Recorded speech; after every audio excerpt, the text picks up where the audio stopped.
इसके बारे में बात करते हैं हम लोग। मशीन लर्निंग को संभव बनाने वाली खोज करने वालों को फिजिक्स का नोबेल पुरस्कार मिला है। किसमें मिला है? मशीन लर्निंग में मिला है। ठीक है, तो अमेरिका के जॉन हॉपफील्ड, एक तो है जॉन हॉपफील्ड और दूसरे है ब्रिटिश कनाडाई जेफरी हिंटन।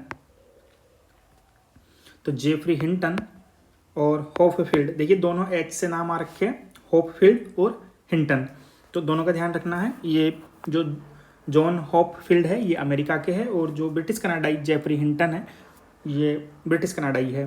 तो इनको संयुक्त रूप से ये पुरस्कार मिला है। आगे देखते हैं। आर्टिफिशियल न्यूरल नेटवर्क पर दोनों विज्ञानियों ने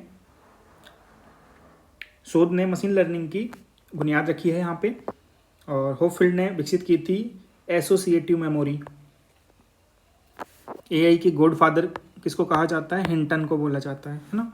तो फिजिक्स का नोबेल पुरस्कार हमने देखा, एक तो जॉन हॉपफील्ड और जेफरी हिंटन को मिला है। हिंटन और हॉपफील्ड दो ध्यान रखना है। ठीक है, अब देखिए मशीन लर्निंग को संभव बनाने वाली खोज करने वाले दो विज्ञानियों, अमेरिका के जॉन हॉपफील्ड और ब्रिटिश कनाडाई जेफरी हिंटन को संयुक्त रूप से फिजिक्स का नोबेल पुरस्कार मिलेगा। और 2024 के लिए फिजिक्स के नोबेल पुरस्कार की मंगलवार को घोषणा की गई है। दोनों विज्ञानार्थियों ने शोध ने मशीन लर्निंग की बुनियाद रखी। उन्होंने आर्टिफिशियल न्यूरल नेटवर्क पर महत्वपूर्ण कार्य किया है। Artificial neural network, okay.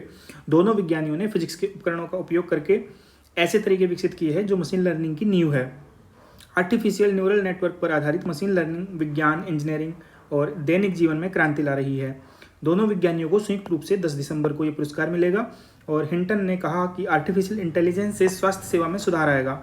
यह औद्योगिक क्रांति के समान होगा और यह कई मामलों में अद्भुत होने वाला है। इसके नियंत्रण से बाहर हो जाने का खतरा है। हमें कई संभावित बुरे परिणामों के बारे में भी चिंता करनी होगी। मशीन लर्निंग व एआई से जुड़ी चिंताओं के बारे में पूछे जाने पर फिजिक्स के लिए नोबेल समिति की अध्यक्ष एलेन मुन्स ने कहा, हालांकि मशीन लर्निंग के बहुत सारे लाभ हैं, पर इसके तीव्र विकास ने भविष्य के बारे में चिंताएं भी पैदा कर दी है। इस नई प्रौद्योगिकी का सुरक्षित व नैतिक तरीके से उपयोग की जिम्मेदारी हम सबकी है। रसायन विज्ञान के लिए नोबेल पुरस्कार की घोषणा आज की जाएगी। ठीक है, और इससे पहले जो है चिकित्सा के क्षेत्र में हमने पहले आपको बताया था 2 लोगों को मिल चुका है ये पुरस्कार। अभी जो माइक्रो आरएनए की खोज की थी, कौन कौन थे वो? एक तो विक्टर एम्ब्रोस थे और दूसरे गैरी रूवकुन थे। ठीक है, तो विक्टर एम्ब्रोस और गैरी रूवकुन, इनको किस में मिला था? चिकित्सा के क्षेत्र का नोबेल पुरस्कार मिला था। ठीक है, ये आरएनए के लिए मिला था, तो आपको याद रखना पड़ेगा ये रूवकुन और एम्ब्रोस।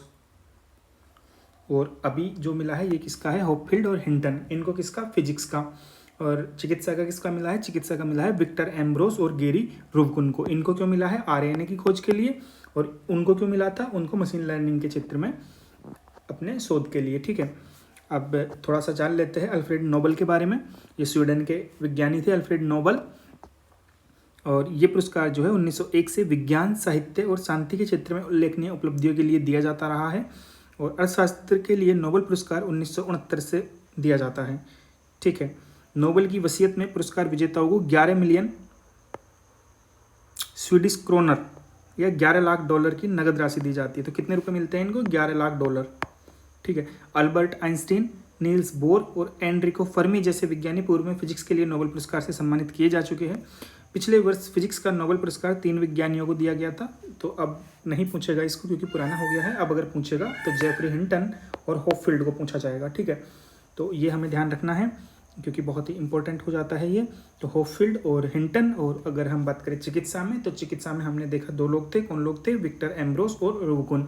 तो इनको किसके लिए मिला है? आरएनए खोज के लिए, आरएनए। ठीक है, तो ए से आप एम्ब्रोस रिलेट कर सकते हैं और आर से आप रूवकुन कर सकते हैं।